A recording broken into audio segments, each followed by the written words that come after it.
Okay, good afternoon. So we're back. It's a Wednesday. We're talking about some geometry here. We're just going to kick it right off with some proving here. So let me build this out.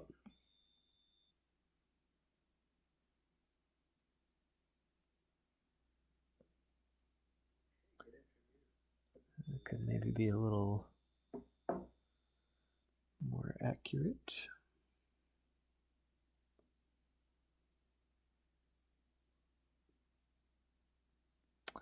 A little bit longer. And then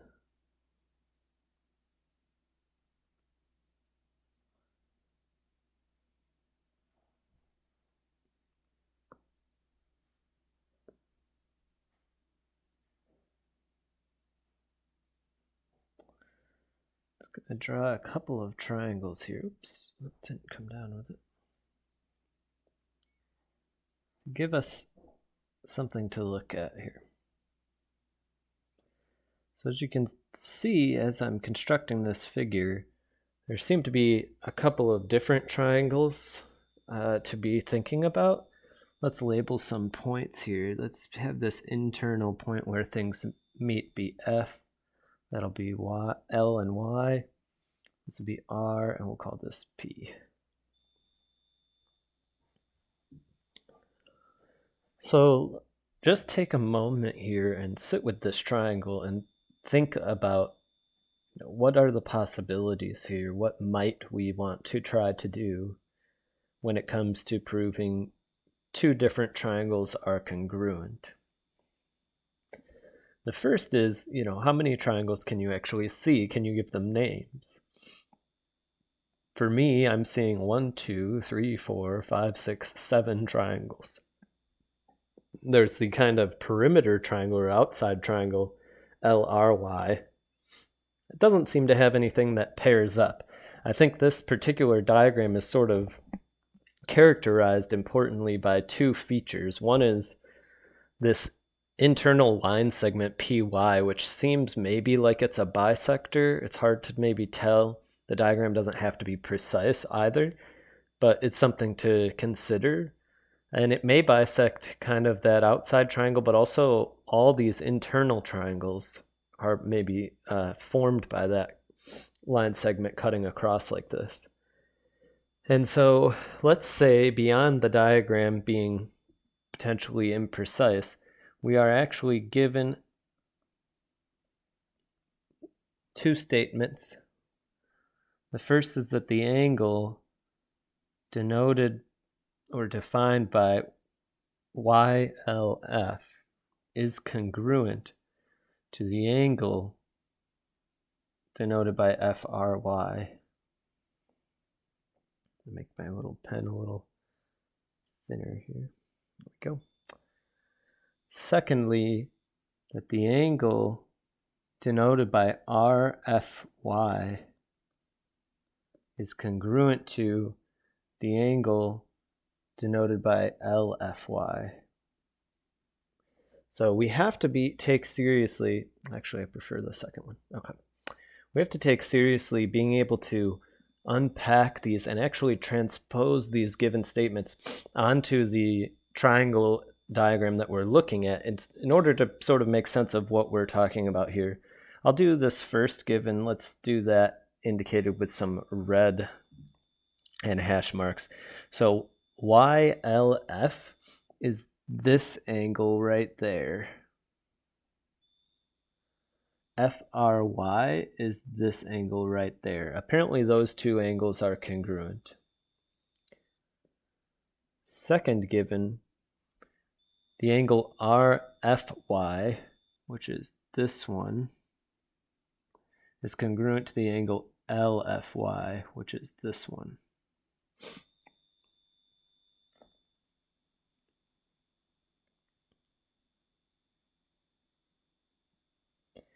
And so taking a look at this and what we did last time, this is looking quite good for proving two of the triangles in this diagram are congruent to each other, because that kind of defining YP segment, part of it is YF, And those segments are between two triangles in many places. So we have maybe some segments here that help us kind of define now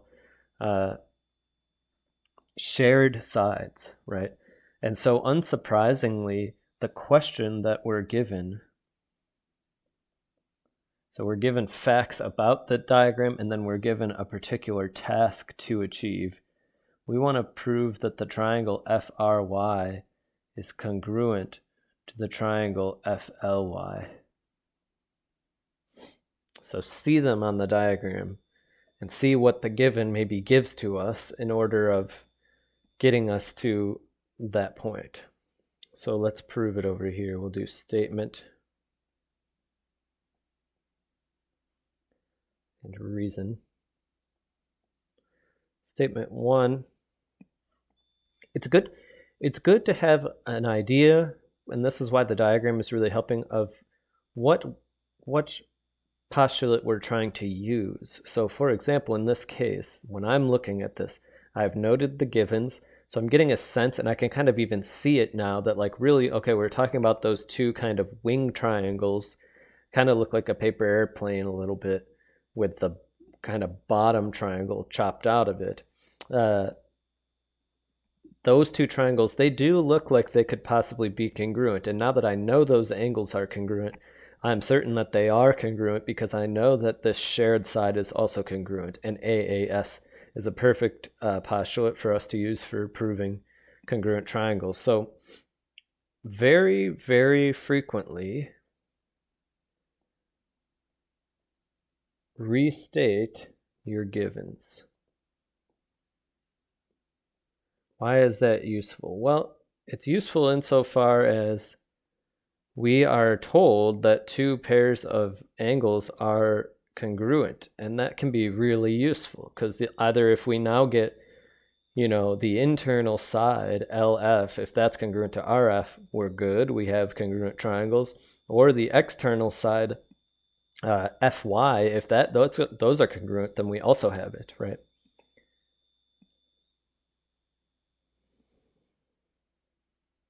And which of those do we have? Well, we have that the line segment FY is in fact congruent to itself.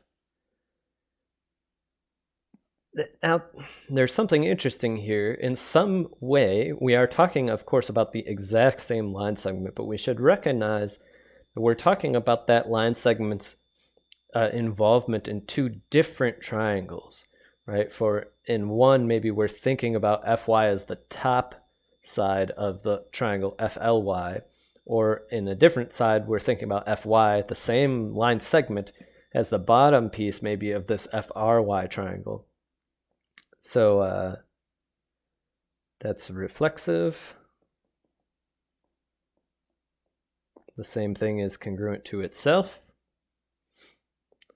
And therefore, we get what we're trying to prove.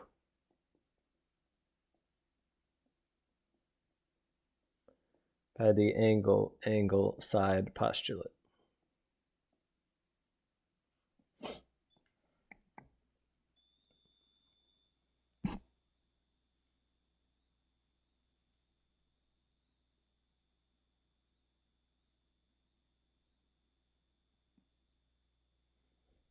Okay. We'll probably get through 3 of these today. They are somewhat long in terms of problems go because we need to get situated, we need to understand the givens, we need to understand what we're trying to execute here, right? It's important that it's the triangle fry and fly here. It's not PLY and PRY. It's not FPR and FPL, right? We're very specifically talking about two triangles, this one and this one.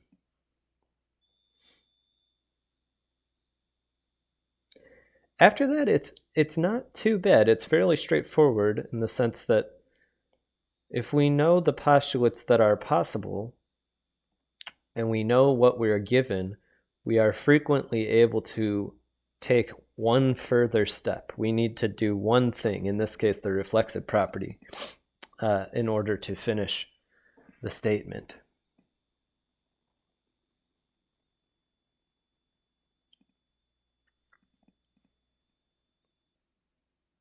Okay.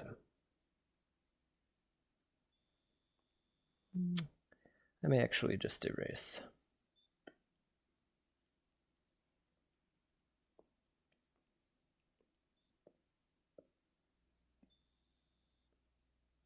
All right, so take a second, draw this one out.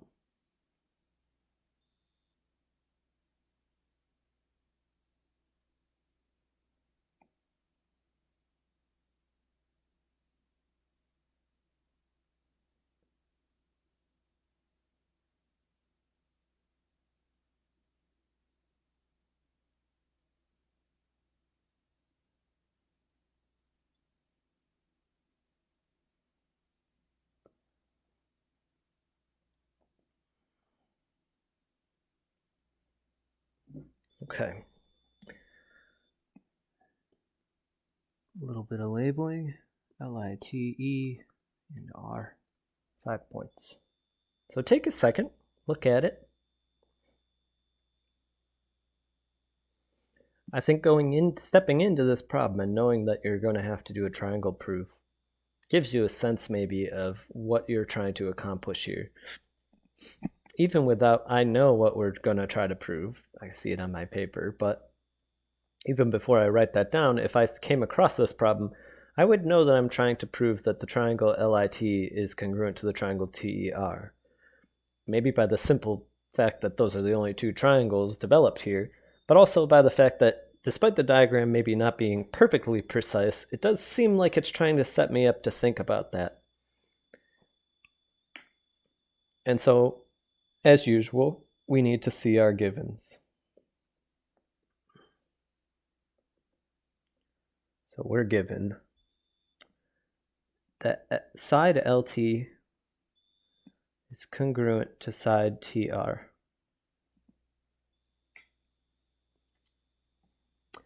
We are given angle ILT is congruent to angle ETR.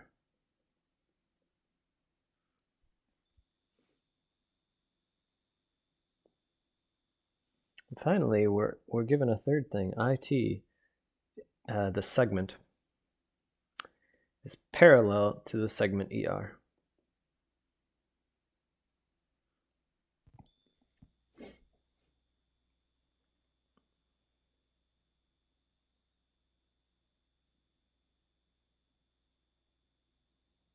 Okay, let's indicate for ourselves. Let's make sure we see this. Okay, apparently this segment and this segment are congruent by statement 1. By statement 2, this angle and this angle are congruent. I'll do it with 2 marks. And by statement 3, this side is parallel to this side. So we use the V to indicate parallel as opposed to congruent.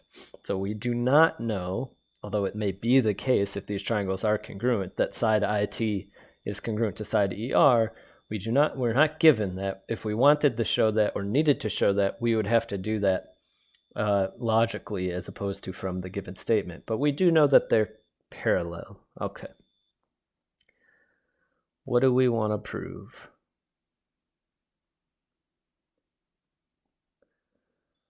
Well, quite simply that the triangle LIT is identical in size and orientation to the triangle TER.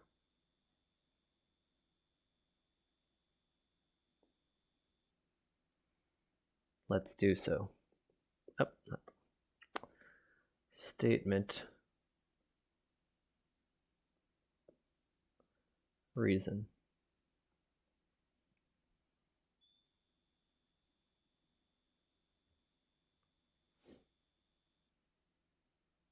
Well, okay, let's sit with it.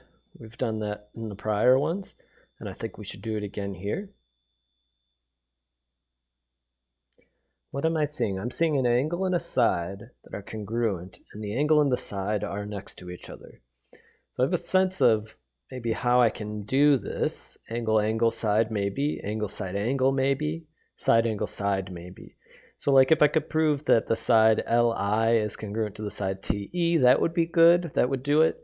If I could prove that the angle LIT is congruent to the angle TER, that would be good.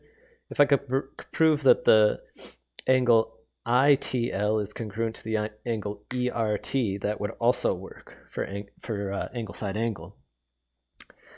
And what I'm looking at here is that two of these are given, right? The red and the blue. But there's a third given statement, and I'm curious about what the ramifications of that third given statement are. And what do I know? Well, we've talked about this a couple of weeks ago. What is the benefit of having two parallel lines? Well, the benefit is that if those two parallel lines are cut by the same line segment, then it creates angles that are congruent to each other, right? Two series of four angles, potentially, that are congruent to each other. So I'm looking at these two line segments that are indicated by green, that they are parallel, and I'm looking at, based on what I think I need to know about, which one might help me. Interestingly enough, the angle LIT and TER not directly done here because, well, you have to do multiple steps a little bit in order to indicate that those two angles are congruent. However, the line segment LR, the kind of the base of this whole figure, does cross both of these parallel line segments and therefore create an angle here. And I'm going to actually mark it in green. I'm thinking about these two being congruent. Now I'm marking them as congruent, but I'm going to prove it. I'm going to say why in a second.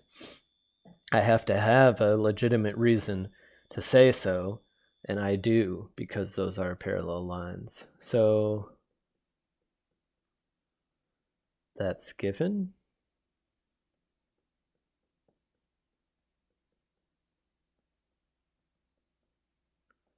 Given.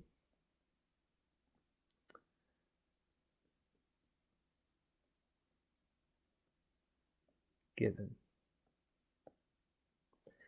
Now,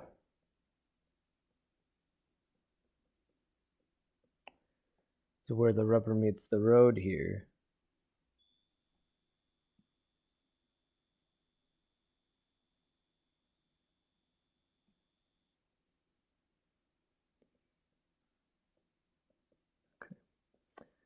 The green angles that I've indicated, I need to show that those are congruent.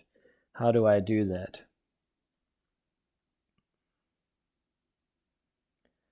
Well, they're corresponding angles.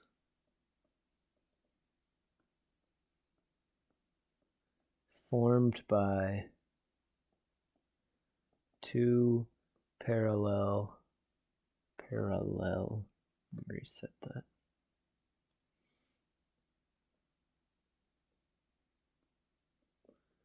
Line segments cut by a transversal.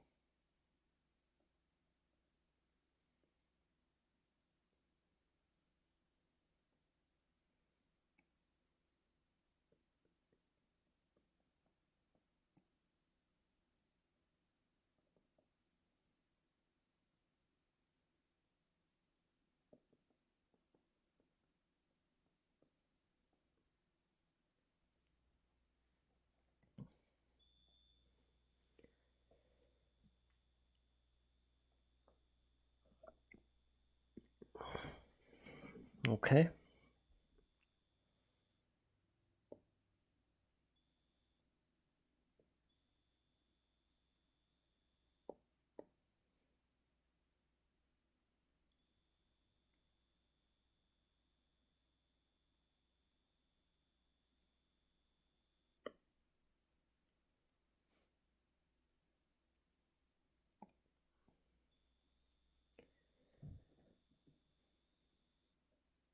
So you might notice that in the triangle postulates, they all kind of rely on this idea that if we know three matching pairs of congruency between two triangles, that's enough, right? That we actually then know all of them. But there are, in fact, two trios, two triplets of three congruent facts that do not tell us that two triangles are congruent. And so we should know this. It is an important thing.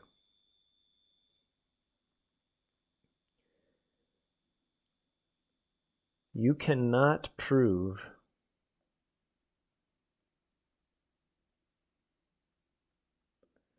or you cannot determine that two triangles are congruent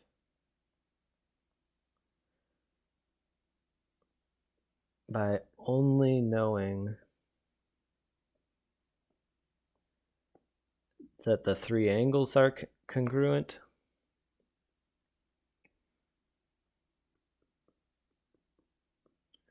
or that two sides and an exterior angle from those sides are congruent.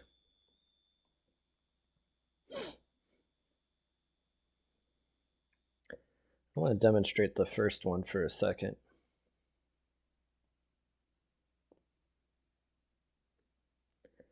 I'll just draw any old triangle here.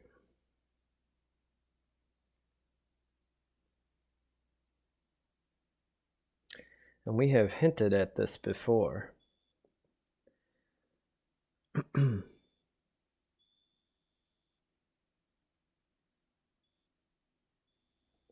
Okay.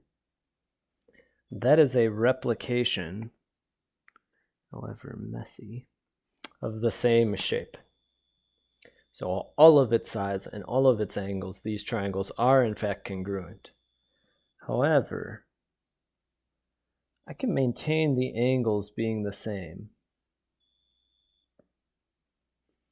if I were to stretch this out.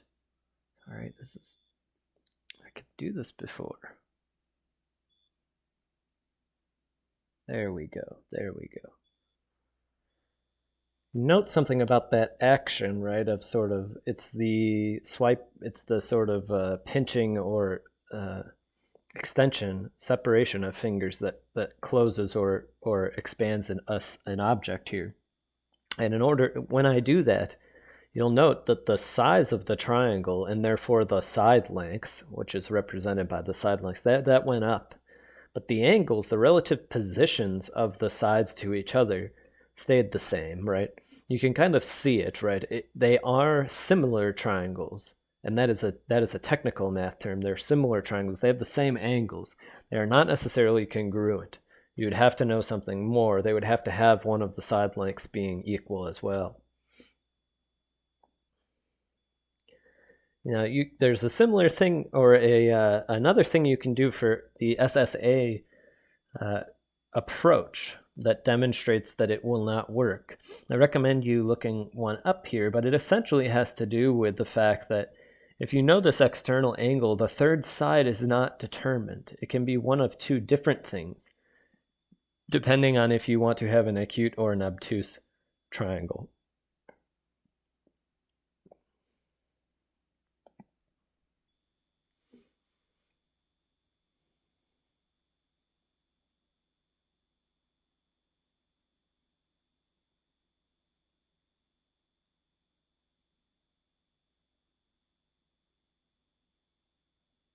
Let's actually leave. We can do another foolproof next time. Let's leave with this idea. Let's say we actually we want to think about building a triangle. So let's do that.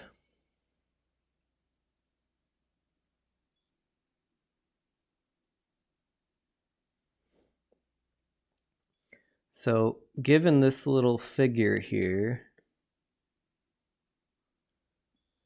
of two line segments meeting, you can hopefully visualize closing this triangle, right? That if these two sides and the way that they meet in this corner, if that holds, then you can hopefully see the triangle that there is to make from it. And I can map it for you a little bit with this ruler, right? If I then drew a connection line segment between those two endpoints of those other two line segments, you can see the triangle, right? That is in essence, what we're talking about here with this being able to extend from a postulate to saying two triangles are congruent. That with that information and only that information, there's only one triangle to make. And therefore, put another way, if we have a copy here,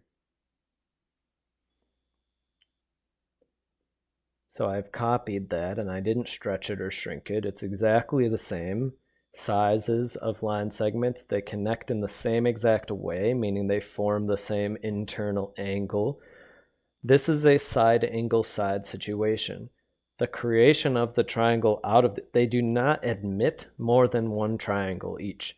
They admit exactly one triangle. If you're going to create, if these are going to be aspects of a triangle, that the two sides and the angle in between them are aspects of a triangle, we're talking about the exact same triangle in both cases. And hopefully you can see it, right? What triangle are we talking about? Well, there's only one. It's this one.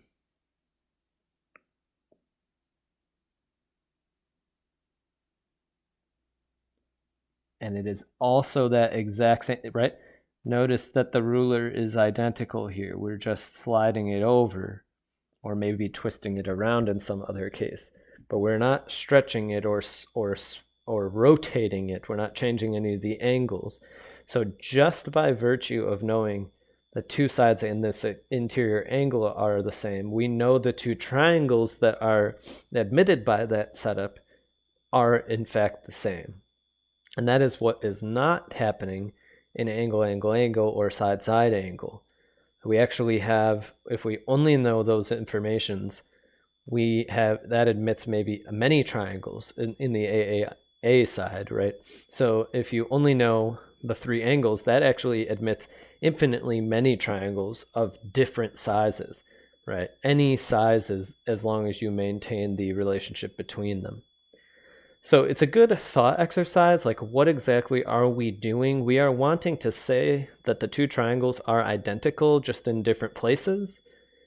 And we can do that by virtue of these kind of simpler statements because they fully determine one specific triangle, right? They only admit the existence of one possible triangle with those conditions.